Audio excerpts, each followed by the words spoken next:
The Talksport Fan Network. The ultimate on-demand destination for the UK's best fan-led football podcasts. Want authentic supporter insight on all things Bournemouth? Follow Up the Cherries in all departments on the Talksport Fan Network. Club-dedicated content created by the fans, for the fans. Search Talksport Fan Network. Welcome back to the show, Cherries fans, and thank you for joining us. Now, we've interviewed on this show many musicians. We've had Damon Minchella, Richard Archer, Richie Neville. But today, we've got a Bournemouth supporting musician. Now, my special guest actually recorded a song and put it onto Facebook for people to listen to on SoundCloud. Now, that song was Little Old Bournemouth, which really encapsulates what this football club is about and where this football club has been and where this football club is now. It's such a great, great song, and it is a pleasure to welcome onto the show the writer, singer, and musician behind that song. It is a pleasure to welcome on Tom Wilkins. Welcome to the show, Tom. How are you doing, mate? Yeah, not too bad. Thank you for having me. Not a problem at all. It's our pleasure. So I think where we start off has to be, where did your love of the Cherries start? So I grew up in Southampton. All my friends supported Southampton. My stepdad, he was from Bournemouth. Yeah. Took me, I think I was 2 years old, 1991, the old Dean Court with leaky roof and bits falling off everywhere. And, you know, it's how football's meant to be, you know? Exactly, And, mate. Yeah, just from there. And season ticket holder, junior cherry kind of throughout my childhood. Went to pretty much all the home games, some of the away games. As and when we could afford it. It's quite expensive sometimes trying to travel, you know. But yeah, no. So yeah, it's just always been the case. I've never known any different. Yeah. You probably did the reverse of what a lot of people do, because I remember growing up, there was always the adverts in the Bournemouth Echo saying, "Come to St Mary's" when it first opened. And it was like all these adverts trying to encourage people to go and watch Southampton. Yeah. And you did it the other way. But, yeah. I mean, my stepdad, he actually played for Bournemouth youth team like years and years ago in the 80s. I think it was during the time that Harry Redknapp was first team manager. He didn't get very far. He got let go quite quickly, you know, and then he went to Paul Town and the likes of that for a while, kind of at youth age still. And then so it's just always been Bournemouth's just always been the team. It's, you know, there's never been any question on it. I got ridiculed quite a bit in school, you know, in Southampton. With at the time, obviously they were Premier League, we were old Division 2, old Division 3, kind of flicking between the two, and yeah, it was fun. Look who's laughing now, though. Exactly. Yeah. Do you know what? It's funny you say that. 2006 it was. In my last year of school, I kind of, they were ridiculing me, and at the time I was like, "You watch, within 10 years we'll be Premier League." Don't know why I said it. Just, you know, one of those things when you're trying to act all tough, and it happened. Within 10 years we were Premier League. You know, no one would have believed me back then. Couple of beers, was it, as well, when you said it? No, I can't remember. I just remember being absolutely ridiculed for it, and it was fun. No, fair play, mate. But I tell you what a journey we've been on. Incredible, isn't it? Honestly, these past 2 seasons, of course, Gary O'Neill did a fantastic job, and then Andoni Iraola. Yeah. You know, Do you know what? Gary O'Neill gets a bad rap from a lot of the fans, I think. Yeah. You know, I think people there's a big proportion of fans that expect us to be a top half Premier League team, which I think we're heading that way now with the investment that's going in and the infrastructure that's happening kind of at the roots level, which is what we were lacking before. But to keep us up in the Premier League over those 2 seasons, and you know, and to put us up and then keep us there was incredible. And I don't know why he's not absolutely worshipped for that, you know. Well, exactly. I think, you know, he did a fantastic job. It wasn't the most attractive of football, but No. Iraola seems to have taken us on another level, hasn't he, really? Yeah, he has. I think as well, he's got enough weight, and I think the ownership now at the club have enough weight that we're going to get the players to match how we want to play. Hmm. Whereas I think beforehand, it's all well and good to say we want to have all this possession or we want to press against Premier League teams that have got amazing players, but until you've got that infrastructure and that that awareness around of the club, those players that can do that and aren't going to want to come to you, and you kind of have to get that in place before you can push to that level. And I think we're there now. I think the next couple of years are going to be fun. Oh, most definitely. Europe. So there's people saying obviously this season. I think Yeah. this season is going to be tougher than we think. Hmm. I think we'll probably finish similar to last season position wise. I Yeah. think next season we'll be pushing comfortably top half, and then I think it'll be the season after we can really start to push. Then I think now we've got the training facility coming on and we've got all of this stuff. I think over the next 2 seasons, the kind of next 4 transfer windows, I think we're going to get some good players in. Looking at the player, the players we're looking at and the players we're being linked with and all that, that's only going to increase. So I think that's I think we need to not get too far ahead of ourselves this season, but it's. Well, we have had, as a football club, as you'll remember, Tom, and as I'll remember, lots of different anthems throughout the year. We had Stay Alive, didn't we? I think Yeah. Fletcher was singing that one, wasn't he? Yeah, there was. Yeah, no, yeah, you're right. Yeah, there's been a few. It's there's been a few of varying qualities as well. Just to put that out there. It's. But I tell you what, mate, you have created an outstanding one. And I'll tell you what, before we discuss the track, which we will play as well for everybody watching, how did your love for music develop? Weirdly, it was through writing. So I've always been a writer. I've always been quite creative. I do a lot of art as well. I'm an artist. I sell art kind of everywhere and do lots of different types of art, acrylic painting and drawing. And then music, it kind of came about. I was doing poetry, and I've loved music for years. Everyone does. It's one of those things that you're not human if you don't like music. And kind of listening to music, and you realise that a lot of the lyrics are very similar to poetry, and very similar to poems that I've written. And I realised, like, do you know what? I could probably do something with this. And it just kind of went from there. Weirdly though, I've kind of been writing songs for a couple of years now. I've not actually released any up until 2 weeks ago when I finally kind of got over this innate fear that I had. It's quite a scary thought to write something that's so, can be so polarizing. People either love music or hate music. Every song's got people that love it and hate it. And especially with the way the world is nowadays with social media, and it's very easy to hear all of the hate, and it always put me off releasing any music. And I've been sitting on all these tracks. I've got 7 that I'm sitting on. And 2 weeks ago, I just thought, you know what? If I just sit on them forever, I'm going to regret it.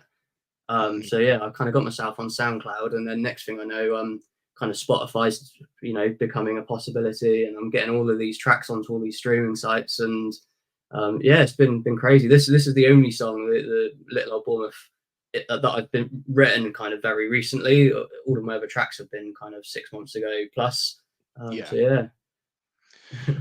I've had quite a few musicians on this show. So Damon Minchella, Ocean Colour Scene, Richard Archer, Hardfi.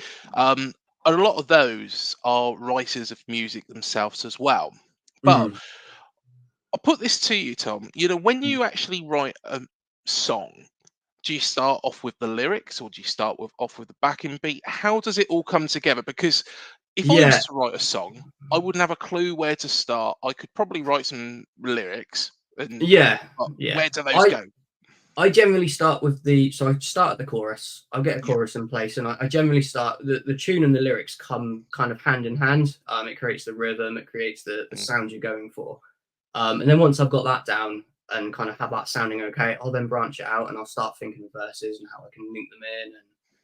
And it's not, there's not one answer. You kind of do a bit of each kind of after each other, and you kind of almost build a song from that, rather than from start to end, I'm going to do this, then I'm going to do that. You're changing bits constantly, and then you're thinking, no, that doesn't work. But if I put those lyrics there and then put that music there, it's very it's a very. I'm not like classically trained, or I've kind of taught myself a lot of stuff over the years, so I probably don't have a very structured way of doing it. I'm very, I just go with what feels right at the time. Yeah. But of course, you released Little Old Bournemouth, you put it on SoundCloud, put it onto Facebook and other social media platforms, and the reception you got from the Cherries fans was, this is brilliant. And I've even seen a couple of comments. Somebody said the best song since Three Lions. No. It's been unexpected, to be honest. Football songs have such a bad reputation, don't they? Yeah. We've had some really bad ones over the years. And you always do something like this, and there's always that worry of like, Bournemouth is so important to every single fan, and it's almost like with a song you could turn us into a bit of a ridicule, so you kind of don't want to do that, and you don't want to release something that's just going to make us a laughing stock. And teams do like to laugh at us in all reality, so it's it's really worrying, but the feedback's been incredible. There's been a lot of people saying it needs to be part of the pre-match build-up at the stadium, so that'd be pretty cool. Definitely, mate. Definitely, because I think it would be a song. Of course, at the moment we've got all the Las Vegas stuff going on, but it's not Bournemouth. It's not Little Old Bournemouth. Yeah, exactly. We pride ourselves on having this tiny little stadium, that's not traditional in this league, let's be honest. But very, very intense. I'm sure Pep Guardiola, the first time he come down, probably thought, where's Bournemouth? What's it like? What's Dean Court like? And then walks inside the ground. And there was that great bit of footage as well. I don't know if you've ever seen the video where Robbie from Arsenal Fan TV, one of our friends, but he was driving around and he was like, "Is this the Bournemouth Stadium?" And I've seen that. I see it on Facebook. Yeah, he's driven into Poppy's grounds, and it's just brilliant. It's just brilliant. But that's what we pride ourselves on, and that's what makes this song excellent. I'll tell you what we'll do now is, for anybody that hasn't heard it, why not? But secondly, let's play it for everybody, and of course, Neil Blake, Bill Foley as well, because this needs to be played. And the players, it'd be amazing for the players to have heard it, Oh, definitely. When you do the music video, because of course there's going to be some images going up over the top. But when you actually record the music video, Tom, would you get the players involved? If the club allowed it, I mean, I've had contact with the club, so who knows? It may happen one day. Yeah, it has to happen, mate. But here we go. Here's Little Old Bournemouth by Tom Wilkins. Enjoy. Without Riola in control of the team, Little Old Bournemouth Premier League. Sinesi making tackles and clearing the ball. Cook Carson to Billing, playing now through. Tom scoring goals every single week. And Clivert running with the ball at his feet. Oh, Little Old Bournemouth Premier League. Oh, Little Old Bournemouth Premier League. This is my favourite way to spend the day. Days spent watching the Cherries play. This is my favourite way to spend the day. Days spent at Dean Court watching the game. This is my favourite way to spend the day. Days spent watching the Cherries play. This is my favourite way to spend the day. Days spent at Dean Court watching the game. Without Riola in control of the team, Little Old Bournemouth Premier League. Semenyo darting forward and collecting the ball. Christie every game always producing gold. Puts back home right where he belongs. And Smith winning tackles and being strong. Oh, Little Old Bournemouth Premier League. Oh, Little Old Bournemouth Premier League. This is my favourite way to spend the day. Days spent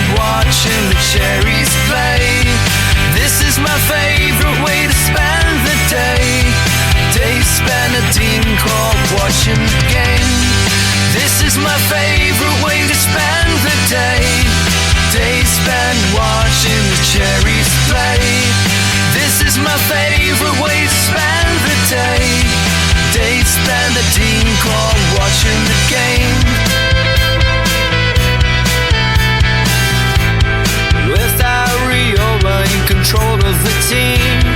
Little Old Bournemouth Premier League. Metham standing tall, I'm stopping it all.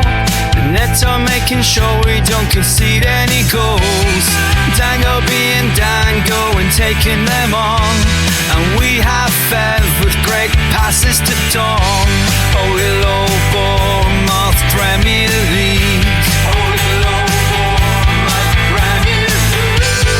This is my favourite way to spend the day. Day spent watching the Cherries play. This is my favourite way to spend the day. Day spent a team called watching the game. This is my favourite way to spend the day. Day spent watching the Cherries play. This is my favourite way to spend the day. Day spent a team called watching the game.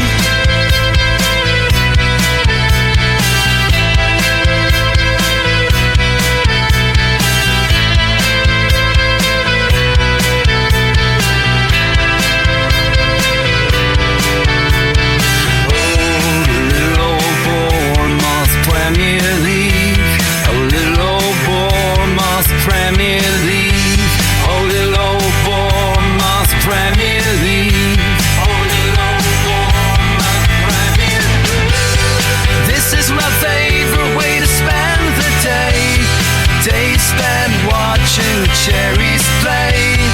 This is my favourite way to spend the day. Day spent a team called watching the game. This is my favourite way to spend the day. Day spent watching the Cherries play. This is my favourite way to spend the day. Day spent a team called watching the... Honestly, that is a brilliant track. And it does have that feeling of something unique. It's not something that just follows the path. You know, Three Lions, how many times has Three Lions been released now? You know, do you know what? Every football song is the same sort of overdub commentary, fan chants, and you know, it's such a weird concept. As a country, we love music, we love football, so why wouldn't we mix the two more? You know, why isn't it done more often? And why aren't football songs released that are actually more kind of mainstream music rather than this is a football song? You know, it just doesn't make sense to me.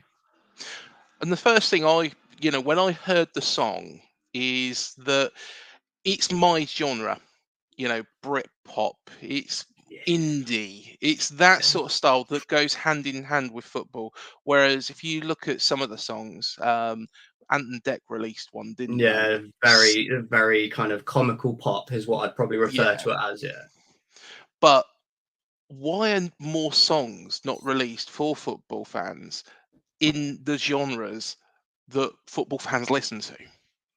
Yeah, I don't know. I have a theory. So obviously, you know, if you want to be a serious musician, you want to get hits, you want to hit the charts.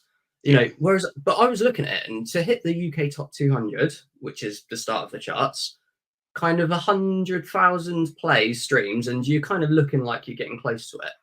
You know, we're a pretty small team, like club, in terms of fan base, growing at the moment and growing worldwide, but we're still pretty small. But we have enough fans that if everyone streams the song, say 10 times, I could be in the charts. You know, and that's something that as a football fan in this country, if you're a musician, why aren't you thinking that you've got a fan base immediately built for you? You know, in terms of career wise, it makes sense. So why aren't people doing this? It's, you know, and in the same sense as well, if you love football, why wouldn't you want to do a song about football? You know, this was fun, and this song actually morphed. So originally it was going to be kind of a piece for me reminiscing about, you know, the good old days when I was younger. Going to Dean Court, watching the likes of Steve Robinson and, you know, Eddie Howe as a player and Jason Brissett, one of the most underrated players ever. You know, and I kind of started off like that. And then I realized, you know what, I'm still as excited and as giddy before a match now as I was then. So why don't I just do it now? You know, do it in this era with these players and, you know, this. And yeah, you know, it was fun. It's exciting. You know, more musicians should do this. Oh, most definitely. So everybody, you've heard what Tom said. Go and listen to it 20 times. Let's go 20 times each.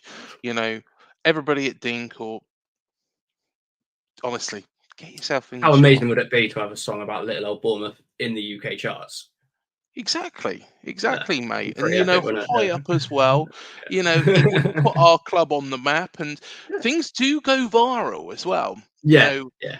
As soon as our fans, take to it, which they already have, but if as soon as people start discussing it, then fans of other clubs will listen to it, and it's got such a catchy tune. It's not. It is I think it's one of those songs. Even if you don't support Bournemouth, you wouldn't help but kind of have a little bit of a tap your feet along to it. It's kind of what I wanted to do. I wanted to kind of open it up a little bit to other people. Well, we've discussed quite a bit about Little Old Bournemouth, but Tom, do tell us a little bit more about the rest of the music that is being released on. You're on Amazon Music, aren't you? Yeah, Spotify, Amazon, Spotify, everywhere. Yeah, all of the streaming sites. It's a alien concept to me. I'm just getting used to it, really. But yeah, I've got 7 tracks that I'm releasing. Obviously, Little Old Bournemouth is one of them. Yeah. I've got another 6 that are coming out over the next 2 to 3 months.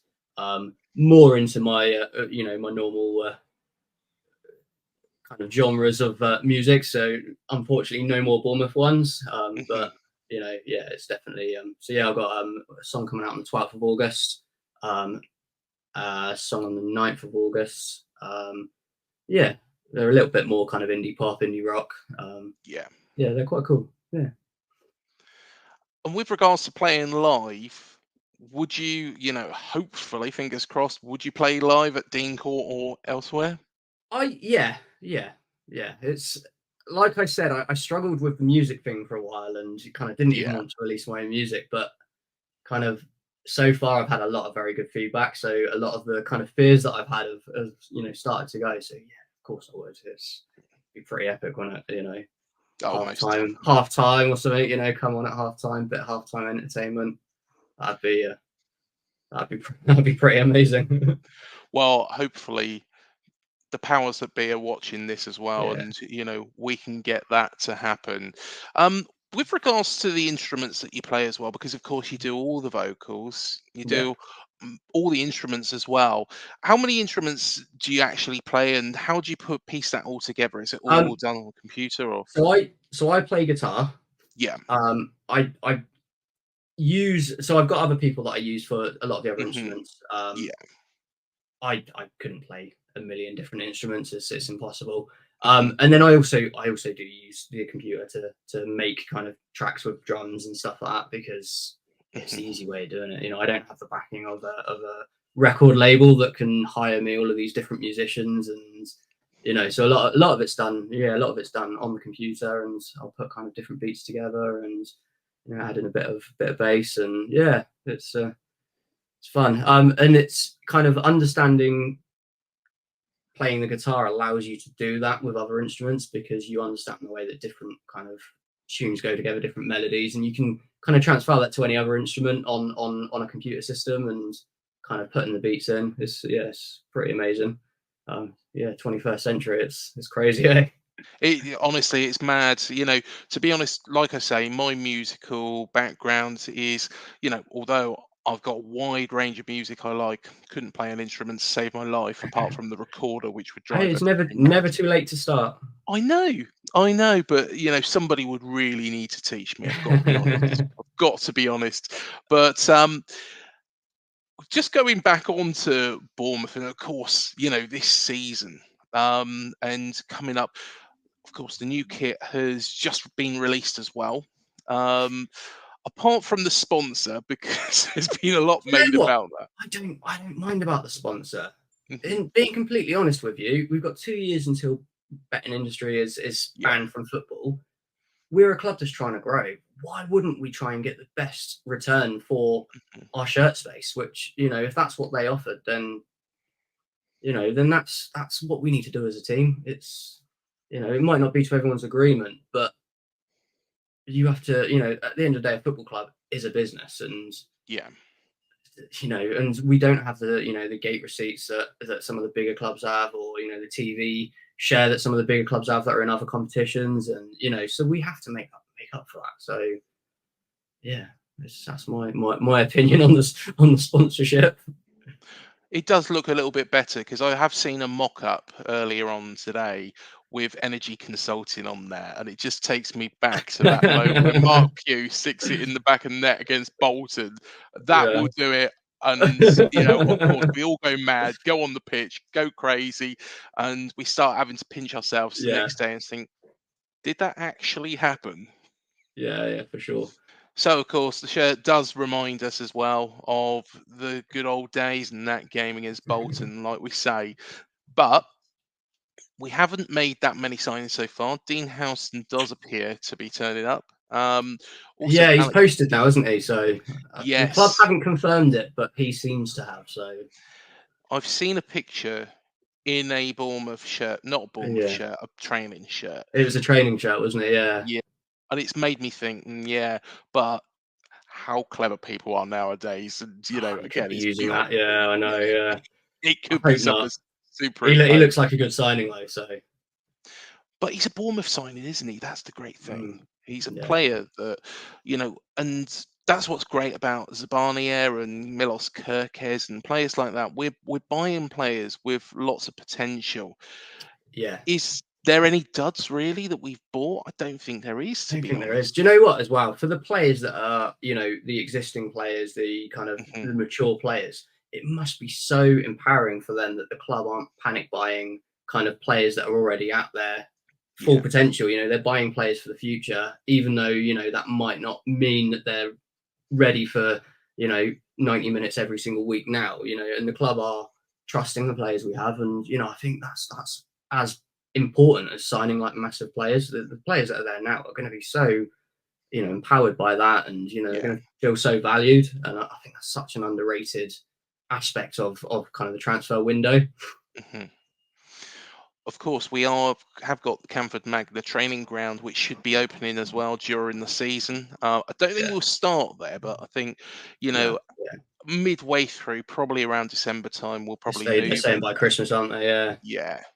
So that will be exciting. And of course, that also comes with the possibility of having a Category 1 academy, which is also very vital because players from this area, as you will know, Tom, and as I will know, again, were hunted down by yeah, that lot up the M27 that you had to share yeah, your school days yeah. with. They all, But they a few of them went to school me. I grew up in Marchwood, which is obviously the training mm, ground for Southampton and where the youth teams are based. So yeah, it was. I knew quite a few of the youth players actually that should have gone to Bournemouth and didn't. Yeah, yeah, Adam Lallana, of course, yeah, did start off here, but eventually ended up at yeah. Southampton, and there's so many that have gone that way. But it could be a whole role reversal, and I think it players will could be. be Yeah, coming down here. Of course, we got a good nice. we got a good track record as well though for our academy for the level it's been at for so long Yeah. and the level of investments it's had. We've had a good return. We've had some good players come through. Mm. So yeah, it's crazy when you think about it compared to some of the other academies and the investments they have. Yeah, definitely. And you look at the goalkeepers as well, which seems to be a particular strength of ours, Yeah, developing goal. Neil Moss in the back team, isn't he? Yeah, outstanding, isn't Yeah, he? yeah, Outstanding. But it's exciting times. We say Little Old Bournemouth, of course, that's what the track is called. But there is going to be a day, and of course, Bill Foley, you know where I'm going with this. Bill yeah, Foley was a man that took ice hockey to the desert. yeah. Um, he's no doubt going to turn around at some point and say, look, and he's already mentioned a stadium, but Yeah. he's going to turn around and say, look, guys, we've got a 27,000 seater stadium that's all being approved. Um, how will that make you feel? Because I want us to develop Dean Court. I'd desperately love that, but at the same time, I know it might not. The issue is financially. I don't know if it makes sense, kind of getting the stadium, doing that with the stadium. Mm, It's such a sometimes building from scratch is just the way to go forward. yeah. Annoyingly though, in reality, that's going to mean moving to a completely new area or a completely new part of Bournemouth. I don't think Mm. there's the scope to do it where we are now, like we have done in the past, and I think that's going to be an issue, and it's There is talk about them building on the car park, but you never know what's going to happen. Not Yeah, in town, the existing training grounds, and then building on that car park. But again, it's all going to be up in the air. And Bill Foley, I guess, is going to do whatever is commercially viable. he's got the backing though to get the council on side, which is I think where we've fallen short in the past. Is Yes. council are quite strict on what they're going to have, but he's got the financial backing and he's got the clout and the people behind him to make a bit of a difference there. I think Bournemouth Council are definitely the underdogs in that fight. Oh yeah, definitely. Well, Tom, you do live in Cardiff now. Unfortunately, so yeah, my Proud, wife's from Cardiff, so had to move there. proudly wearing your Cherry shirt, though, I'm sure. Yeah, I do actually quite a lot. Yeah, I was going to today, but it's quite warm, and I put on like the smallest. Do you know what? Actually, I am sweating buckets Yeah, in this shirt I prejudged that. because honestly, it's a lovely, lovely day, and I put on probably the thickest Bournemouth shirt that Yeah, you can get, one of the terrace ones, classic, which like, is it's yeah, amazing. The yeah, Frizzell logo as well. We yeah, all classic. remember that, don't Yeah. we? But in Cardiff, what do you do for a living? So I'm studying. So I study with Open University. I'm studying Yeah. criminology and psychology. I want to essentially become a criminologist, work with young offenders, Mhm. kind of help people who are going down the wrong path in life and want to, Yeah. want to obviously turn the corner. Being completely honest, that was me as a teenager. I went down the wrong path. Actually ended up in Young Offenders Institute when I was a teenager. Completely changed my life around, and it's been a long time ago now. I'm 34, so yeah, it's been a good kind of 16 plus years since last time I was in trouble. But there was someone who I met, youth Mhm. worker, who obviously helped me, and that's what I want to do. I want to obviously help out people. I think even if the music takes off, I'd probably want to do that as a volunteer and do work in some youth centres and help people. I think there's not enough of that around, and there's a massive shortage in help for young people. Yeah. Obviously a lot of people just run with this fear of young people, they don't behave like they used to. What they don't realize is people's future prospects are so low at the moment compared to what they have been in the past. In the past, if you went and got a degree, for example, you'd be in the top 10% earning people in the country.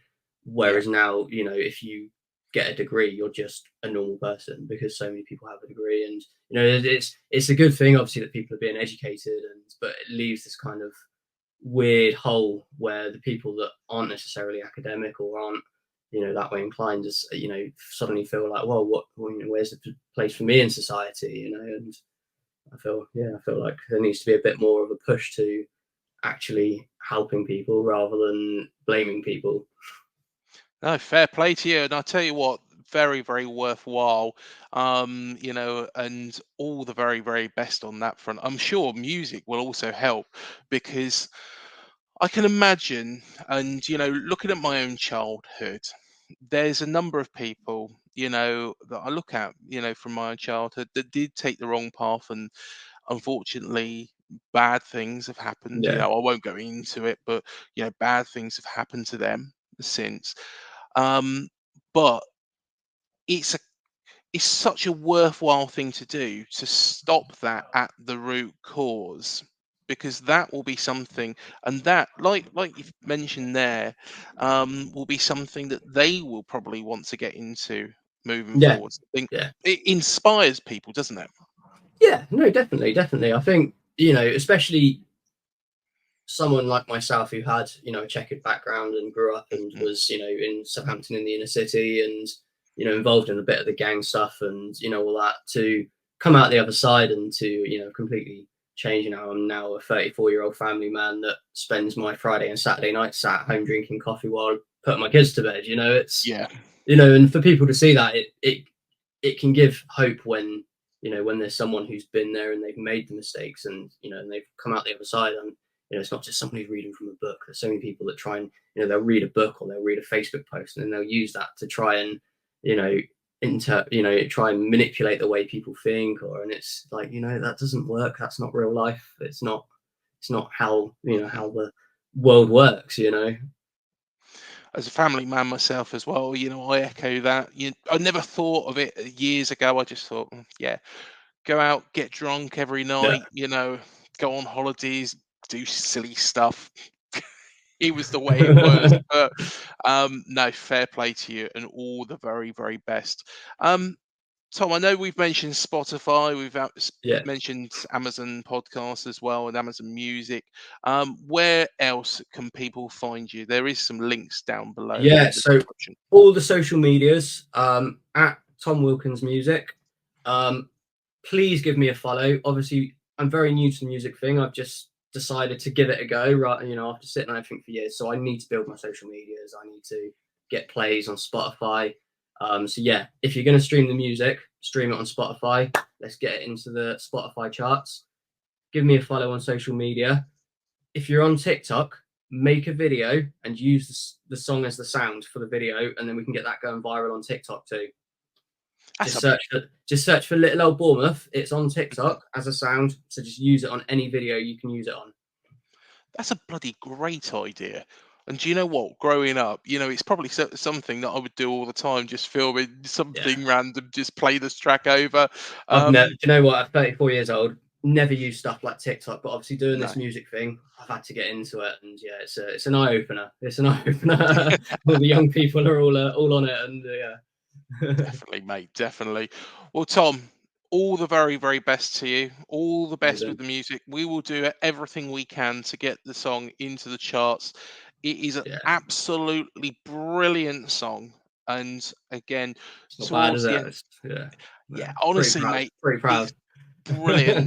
Mentioning all the players throughout the years as well, and I was a little bit scared about that. I'm not going to lie. There's that worry of doing it now, and then in 2 weeks' time they sell Solanke, or and it's like, But I was like, do you know what? Even if they do, doesn't matter.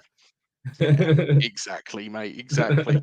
Well, we're going to play out the song at the end of the show as well. But Tom, thank you so much for joining us. Thank you very much for having me. It's been fun.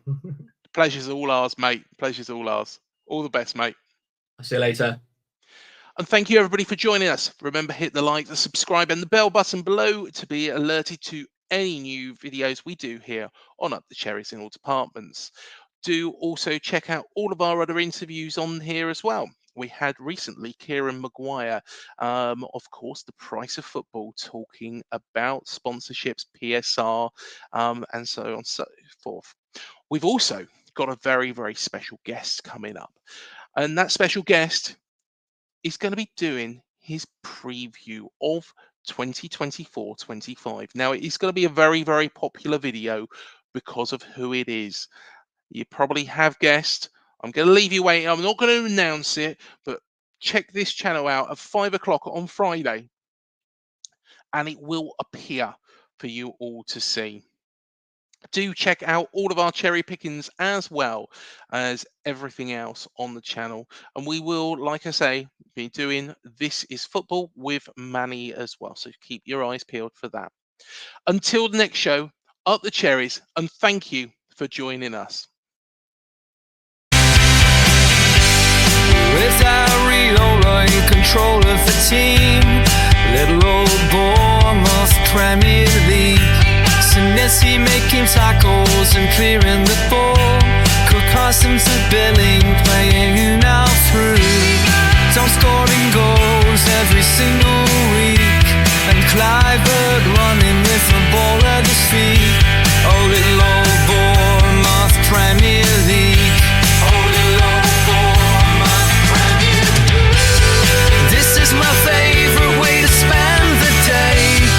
Days spent watching the Cherries play. This is my favourite way to spend the day. Days spent at Dean Court watching the King. This is my favourite way to spend the day. Days spent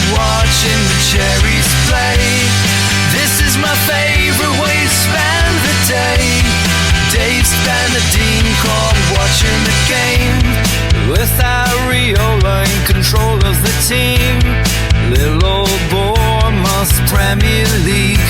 So many are darting forward and collecting the ball. Christie every game always producing goals. Puts back home right where he belongs. The Smiths winning tackles and being strong. Oh, little old Bournemouth Premier League. Oh, little old Bournemouth Premier League. This is my favourite way to spend the day. Day spent watching the Cherries play. This is my favourite way to spend the day. Day spent a Dean Court watching the game. This is my favourite way to spend the day. Day spent watching the Cherries play. This is my favourite way to spend the day. Day spent a Dean Court watching the game. Without Riola in control of the team, little old Bournemouth Premier League. Methven standing tall and stopping it all.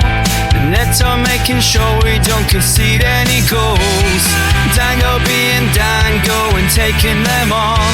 And we have Fev with great passes to Dom. Oh, little old Bournemouth Premier League.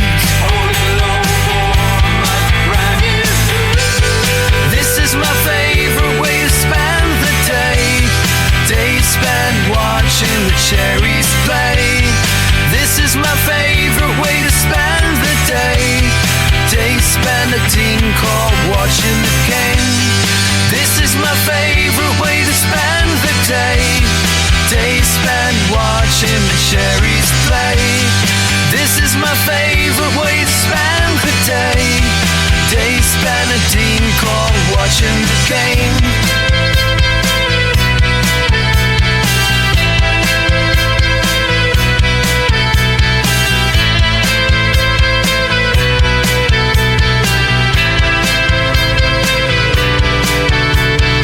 Oh, little old Bournemouth Premier League.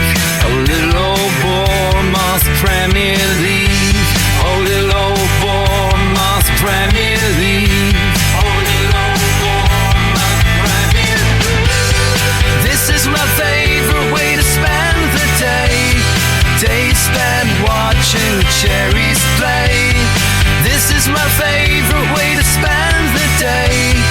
Day spent a Dean Court watching the game. This is my favourite way to spend the day. Day spent watching the Cherries play. This is my favourite way to spend the day. Day spent a Dean Court